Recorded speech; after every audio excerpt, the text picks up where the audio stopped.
ఇన్నాళ్ళు తమకు భుక్తి చేకూర్చిన ఆహారశాల పట్ల ఉన్న మమకారం, అమ్మా నాన్నలకు చేరువుగా చేదోడుగా ఉండాలన్న ఆలోచన, వారు నేర్పిన పాక విద్య పట్ల ఆసక్తి కలిసి ప్రకాశం జిల్లా చీమకుర్తి మండలం మరిచెట్లపాలెంకు చెందిన శ్రీనివాస్ గారిని చేస్తున్న ఉద్యోగానికి స్వస్తి చెప్పి ఆహారశాల నిర్వహణ చేపట్టేలా చేశాయి. ఈ రంగం పట్ల ఆసక్తి ఉన్న సోదరుడు శ్రీనివాస్ పాకశాస్త్రంలో మరింత సుశిక్షితులై ప్రత్యేకత చాటాలన్నది తన ఆకాంక్ష. వార్షికంగా లక్షల్లో జీతం వచ్చే ఉద్యోగానికన్నా ఇష్టమైన పని చేస్తూ ఎంతో ఆత్మ సంతృప్తి పొందుతున్నానని తెలిపారు.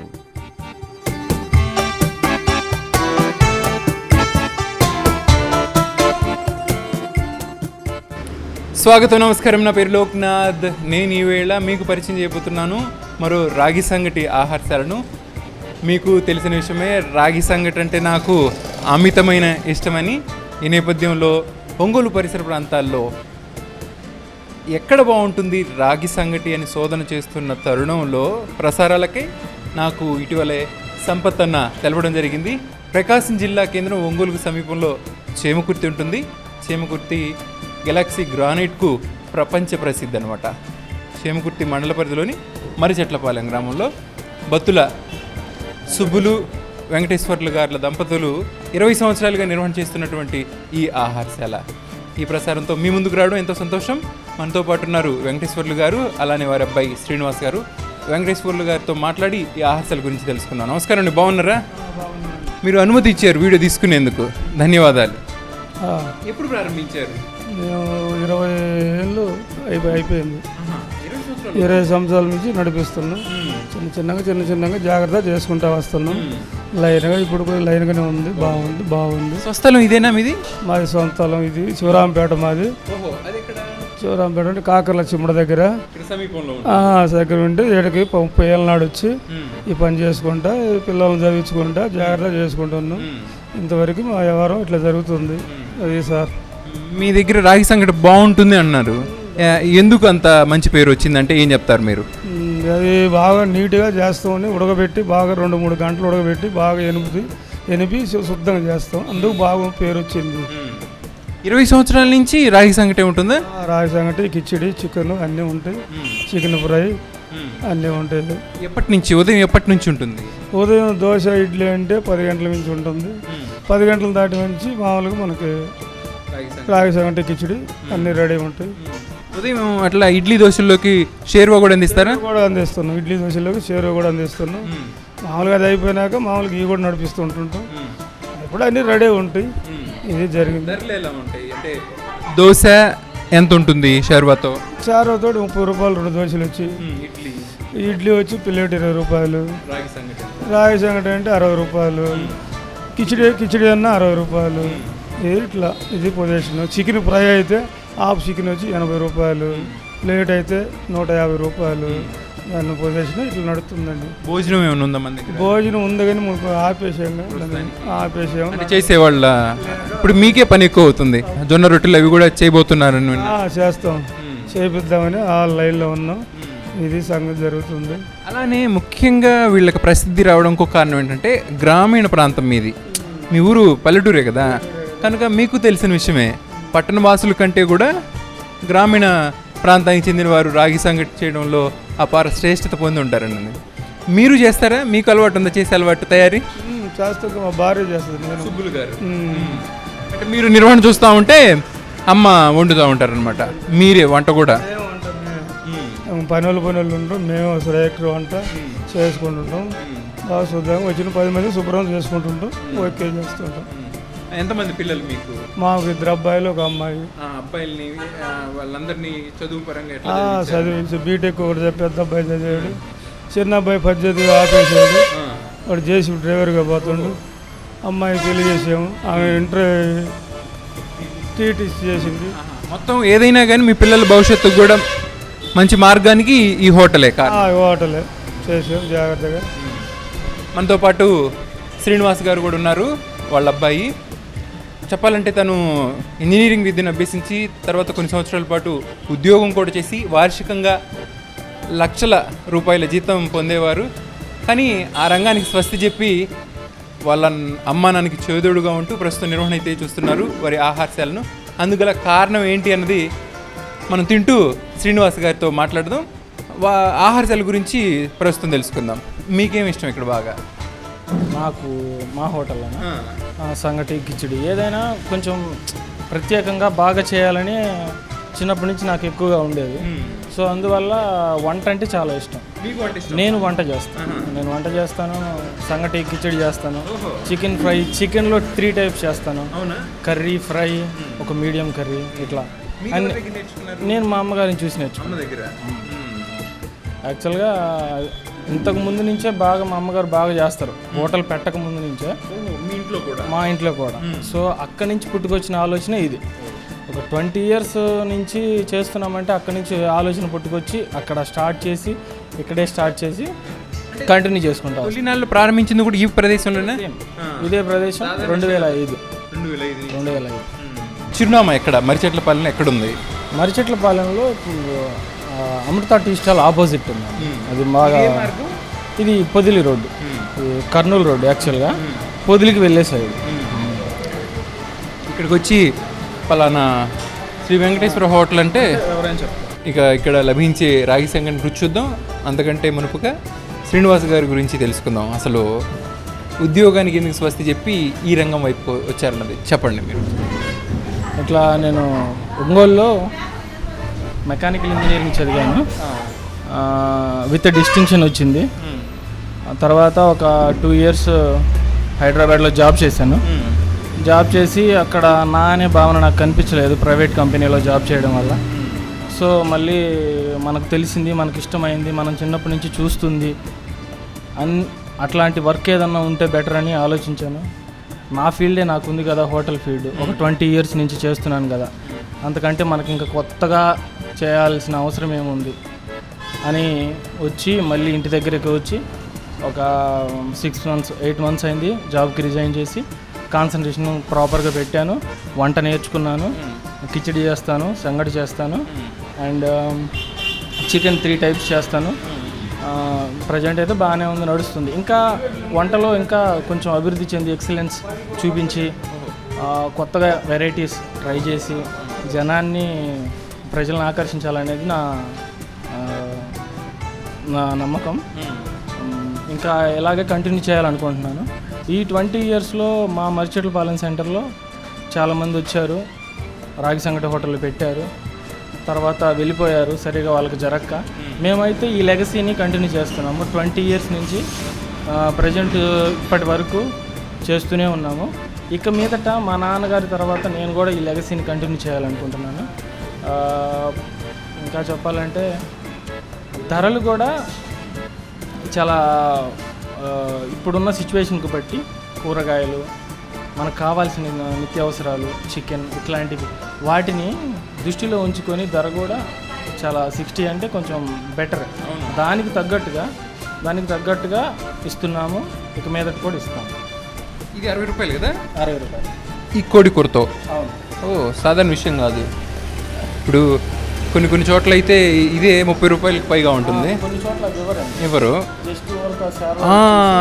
నీళ్ళ షేర్వా ఇచ్చేసి ఏదో ఒక పచ్చడి ఇచ్చేసి, మీరు అలా కాదు, ఇంత కూరతో పాటు గోంగూర, అలానే వివిధ కూరగాయలతో తయారు చేసినటువంటి రోటి పచ్చడి తింటూ మాట్లాడదాం. తొలుతగా గోంగూర. మీ మాటలను బట్టి నాకు అర్థమవుతుంది ఎంత ఆత్మసంతృప్తిని పొందుతున్నారు ఈ రంగంలో అన్నది.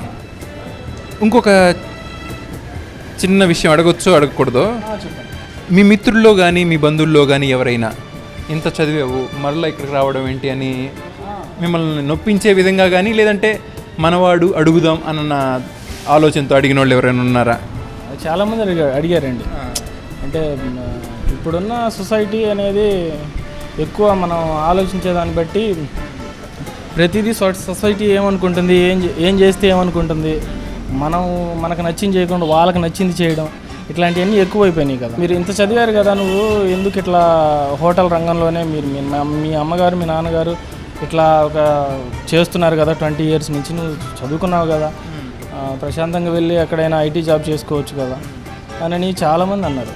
బట్ నాకైతే అది నచ్చలేదు. అక్కడ ఉన్న వాతావరణం, అక్కడ సిచ్యువేషన్స్, మాట మంతి ఇట్లా చాలా ఉంటాయి కదా ఆఫీసులలో.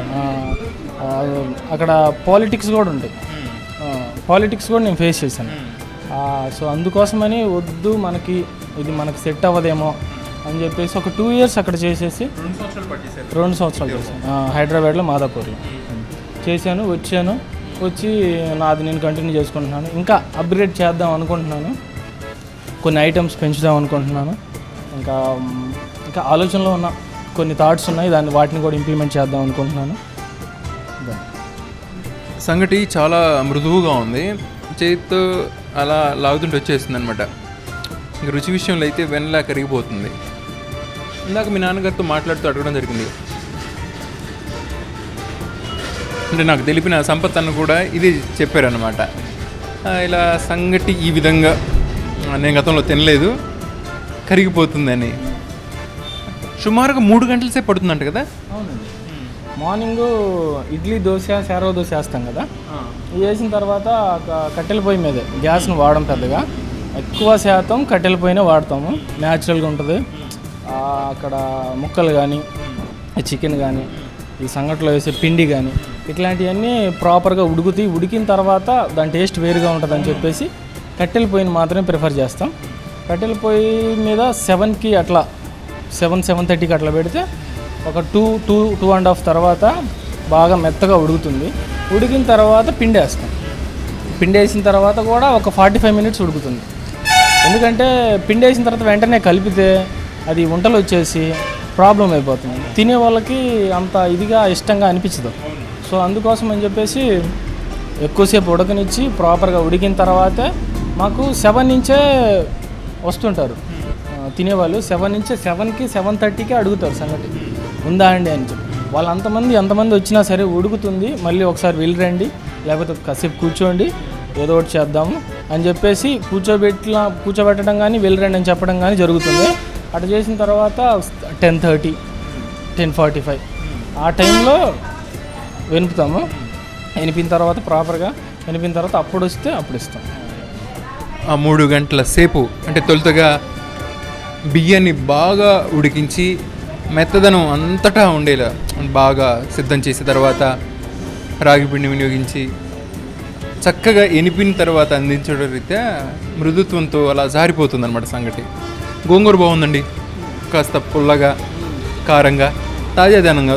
రోటి పచ్చడి కదండి, ఎక్కువ బాగా ఉంటుంది. ఈ మిక్సీలో వేయడం కానీ, గ్రైండర్లో వేయడం కానీ ఇట్లాంటివి ఏమి చెయ్యము. న్యాచురాలిటీ కోసం మనం వేసే చికెన్లో కూడా మసాలాలు కూడా ఎక్కువ వేయం. మేము వేసే కిచిడి తయారు చేస్తాం కదండి, కిచిడిని కొంతమంది కుస్కా అంటారు, కొంతమంది పలావ్ అంటారు, ఇట్లా అంటారు కదా, వేరు ప్రాంతాల్లో వేరు విధంగా అంటారు. దానికి మేము కౌంట్ ఎట్లా చెక్క ఎంత వేయాలి, మొగ్గలు ఎన్ని కౌంట్ వేయాలి అట్లా కౌంట్ చేసి వేస్తాం. చాలా మసాలా తగ్గిస్తాం. ఇప్పుడున్న రోజుల్లో ఎక్కువ మందికి గ్యాస్ ట్రబుల్ ఎక్కువ అయిపోతుంది. సో మసాలా ఫుడ్ తీసుకోలేకపోతున్నారు. ఇక్కడ ఈ హోటల్కి వెళ్తే పలాని రాగి సంగటి హోటల్, వెంకటేశ్వర్లు గారు పెట్టిన హోటల్కి వెళ్తే మసాలాలు తగ్గించి మన ఇంట్లో అయితే ఎట్లా ఉంటుందో అట్లాంటి సంగటి తినొచ్చు, అట్లాంటి ఫుడ్ తినొచ్చు, అట్లాంటి కిచిడి తినొచ్చు, చికెన్ కానీ ఏదైనా అక్కడ వండే పదార్థాలు ఏమైనా సరే ఆ రకమైన వాటితో తినొచ్చు అనే నమ్మకాన్ని ఇంకా ఎక్కువ చేస్తున్నాను. నేను వచ్చిన తర్వాత ఇంకా ఎక్కువ చేశాను. ఎక్కువగా కండిషన్గా అసలు ఎన్ని పెడుతున్నాము ఏంటి ప్రాపర్గా తెలుసుకొని నేనే స్వయంగా చూసుకుంటాను. మంచి రుచితో పాటు మన వద్దకు వచ్చే వాళ్ళ ఆరోగ్యాలు కూడా ప్రాముఖ్యం అన్న ఉద్దేశంతో మీరు ఆ విధి విధానాన్ని వంటక విధానంలో అవలంబిస్తూ ఉన్నారు. గోంగూర చాలా బాగుందండి. ఇందాక చెప్పాను కదా, కొంచెం పులుపుగా, ఇంకాస్త కారంగా బాగుంది. అలా అని కాస్త ద్రవత్వం ఉంది దీంట్లో. మీరు చూసారా, నీళ్లు ఉండడం అయితే ఇది మృదువుగా ఉంది సంగటి. 2 కలబోతాయి, జారిపోతుంది. అలా అంతిమ రుచి వచ్చేసి ఎంతో తాజాదనంతో ఉంది, బాగుంది.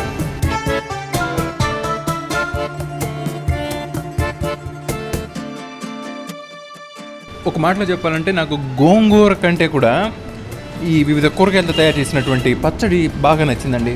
వాటిని ఉడకబెట్టి కచ్చా పచ్చాగా రోట్లో నూరి అందించారు. ఒక్కొక్క కూరగాయ ఒక్కొక్క రుచిని అందిస్తూ, సాధారణంగా ఇదేంటంటే మెత్తగా ఉంటుంది, మనం తినేటప్పుడు కాస్త ఘనంగా తగలదనమాట రాగి సంగటిలో. కాకపోతే ఇవి ఉడికిన రీత్యా పులుసు వాటిలో ఉండి ఆ రాగి సంగటిలో నలుగుతూ ఉంటే ఒక మంచి రుచి, చాలా బాగుంది. సమ్మిళిత రుచి వివిధ కూరగాయల నుంచి నాకు బాగా నచ్చింది. చెప్తున్నా కదా, గోంగూర బాగుంది. అంతకు మించి మీరేమంటారు దీన్ని? పచ్చిమిరపకాయల పచ్చడి అంటారా? పచ్చిమిరపకాయల పచ్చడి అంటాం. కానీ నాకు అది తప్ప ఇంకా మిగతా అన్ని తెలుస్తూ ఉన్నాయి. కారం దాని నుంచి వస్తూ ఉంది. బాగుంది.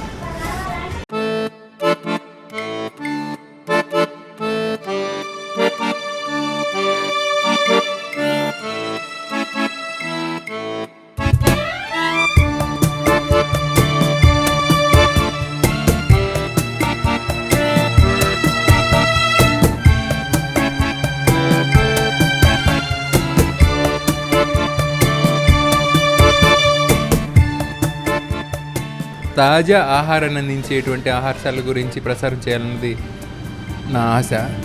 అందుకు అనుగుణంగా వెళుతున్నప్పుడు నేను ఎలాంటి ఎంపిక చేసుకుంటున్నాను అన్నది కూడా మీరు గమనించున్నారు. ఇప్పుడు ఎందుకు చెప్తున్నానంటే, ఇక్కడ మాంసాన్ని నా ముందే శ్రీనివాస్ గారు వెళ్ళి తీసుకురావడం జరిగిందనమాట. వారే తయారు చేయడం జరిగింది. చూడండి, అప్పటికప్పుడు తెచ్చుకొని తయారు చేసుకొని తింటే ఎలా ఉంటుంది. అందుకనే మీరైనా కానీ నన్ను ప్రోత్సహిస్తున్నవారు ఇలాంటి శాలలకు వెళ్ళేందుకు ఆసక్తి చూపుతారు. అది నాకు తెలుసు, సంతోషదాయకం ఇలాంటి ప్రసారాలు చేస్తున్నప్పుడు. ఇకపోతే కట్టెల పొయ్యి మీద వండకం కదా. ఇది ఏ కోడి? ఇది బాయిలర్ కోడి. కానీ నాటుకోడిని తలవిస్తూ ఉంటుంది అనమాట. ఎందుకంటే మనం ఎప్పటి నుంచి కూడా అనాదిగా కట్టెల పొయ్యి మీద వండే వంటకాలకి అలవాటై ఉన్నాం. కాకపోతే ఇప్పుడు మారిపోతుంది. కానీ మన చిన్నతనంలో 90 ప్రాంతంలో పుట్టిన వాళ్ళకైతే సుపరిచితం. కానీ మున్ముందు ఒకవేళ విజ్ఞాన ప్రదర్శనశాలలో లేకపోతే ప్రదర్శనశాలలు ఉంటాయి, అక్కడ చూడాలి ఇది కట్టెల పొయ్యి, ఇది గరిట అన్నట్టు. కానీ అంతకు మునుపు మనం తిన్నున్నాం కనుక పొగచూరినటువంటి ఇందాక ఆ పచ్చడి కానీ వివిధ రకాల ఇక్కడ వంటకాలు కానీ, ముఖ్యంగా ఇప్పుడు కోడికూర కానీ, నాటు కోడికూరని తలపిస్తుంది. మీరు ఇదిగో ఈ పులుసు ఉందో చూసారా? ఇది చిక్కగా వచ్చేటట్టు చూసుకున్నారు. తయారీలో ఏ విధంగా మీరు ముడి పదార్థాలను వినియోగించారు? దానికి టమాటాలు 1 కేజీకి ఇన్ని లెక్కన వేస్తారు. కోడికూరకి అలాగా గుజ్జుగా కర్రీలాగా రావడానికి ఒక లెక్క ప్రకారం టమాటాలు ఇన్నేసి కొన్ని ఉల్లిపాయలు వేసేసి దాంట్లో మళ్ళీ కొంచెం పచ్చిమిరకాయలు కట్ చేసి ఇంకా దాంట్లో కరివేపాకు అట్లాంటి కొన్ని దాంట్లోకి వచ్చేవి వేసిన తర్వాత కొంచెంసేపు ఉడికిన తర్వాత పైకి బబుల్స్ వస్తుంటాయి. ఆ బబుల్స్ వచ్చే టైంలో మనం చికెన్ వేస్తే బాగుంటుంది. గ్రేవీగా వస్తుంది. మన దగ్గర 2 టైప్స్ చికెన్స్ ఉన్నాయి, ఫ్రై, గ్రేవీ చికెన్. ఎవరు అడిగితే ఇప్పుడు మనం తినేది గ్రేవీ. వేపుడు కూడా ఉంటుంది. కొంచెం కూడా తేమ ఉండదు. చాలా ఫ్రై చాలా బాగుంటుంది. అది కొంచెం తేమ ఉండకుండా ఒక ముక్క తిందాం. బాగుంది.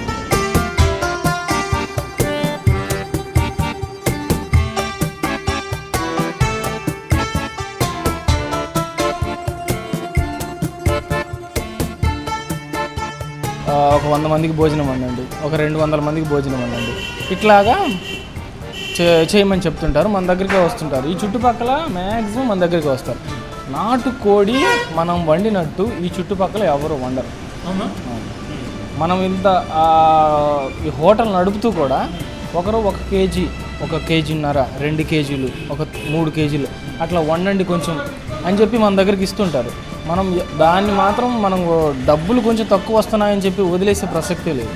మనకున్న పేరుని పోగొట్టుకోకుండా ఖచ్చితంగా అందరికీ ఇవ్వాలా, టేస్ట్ తెలియాలా అని చెప్పి వండిస్తాం. సపరేట్గా వండించి మేమే ప్యాక్ చేసి ప్రాపర్గా ఇస్తాము. ఇది వేపుడు కదా? అది ఒక్క ముక్క అసలు చూస్తేనే తినబుద్ధి చేసే విధంగా ఉంది. ఆ విధంగా తయారు చేశారు. నాకు కరివేపాకు అంటే బాగా ఇష్టం అండి. ఇటు చూసిన అల్లుకొని ఉంది కరివేపాకు.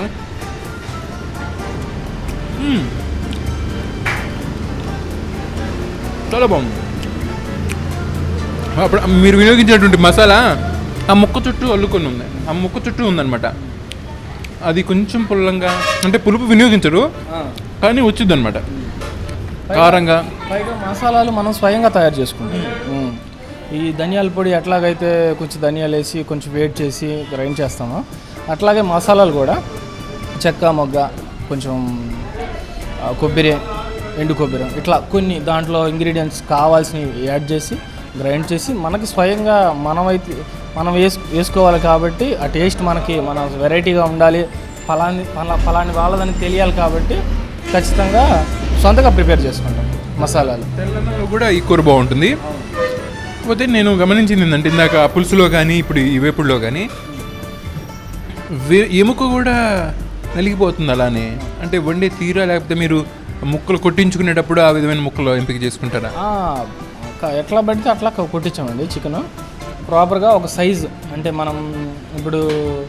మనం తీసుకునే 60 రూపీస్ 60 రూపాయలకి తగ్గట్టుగా 3 ముక్కలు 4 ముక్కలు ఇట్లా వేస్తాం కదా, దానికి తగ్గట్టుగా కొట్టిస్తాం అక్కడ. మనం వండే దగ్గర కూడా ప్రాపర్గా చూసుకుంటాం, ఈ ముక్క సైజ్ అయితే ప్రాపర్గా ఉంటుంది, ప్రాపర్గా ఉడుకుద్ది, ఈ టైంలో ఉడుకుద్ది, త్వరగా చేయొచ్చు అని చెప్పేసి దాన్ని బట్టి అట్లా ఆలోచించి కొట్టిస్తాం చికెన్. నాకు వేపుడు చాలా బాగా నచ్చిందండి. ఏదో చెప్పడం కాదు, నేను బాగా గమనించినటువంటి ఆ రుచి ఏంటంటే ముక్క ఇందాకన్నట్టు కొంచెం కండగలిగినటువంటి ముక్కను వినియోగించారు. పులుసులో కూడా అలాంటి ముక్కే ఉంది. ఆ చుట్టూ ప్రత్యేకమైన మసాలా ఒక లేపనంలా తగులుతూ ఉందన్నమాట. కాస్త కారంగా మరి కాస్త ఉప్పంగా తింటూ ఉంటే మాత్రం చెప్పాలంటే నేను ఇప్పటివరకు తిన్న కోడి వేపుడులో గుర్తుండిపోయే రుచుల్లో మరిచెట్లపాలెంలో మీరు తయారు చేసిన కోడి వేపుడుగా ఉంటుంది. చాలా బాగుంది. నిడివి పెరిగింది కనుక ఇంతటితో ముగిస్తాను. ఇందాక శ్రీనివాస్ గారు చెప్పారు మీకు ఎవరికైనా కిలో అయినా 10 కిలోలైనా 20 కేజీలైనా 50 కేజీలైనా మేము స్వయంగా వండించి మా మసాలాలు మేము తయారు చేసిన మసాలాలతో వండించి ప్రాపర్గా క్యాటరింగ్ చేస్తాం. మేము ప్యాక్ చేసి మేమే పంపిస్తాం మీ దగ్గరికి. ఇంతవరకు వీక్షించినందుకు ధన్యవాదాలు.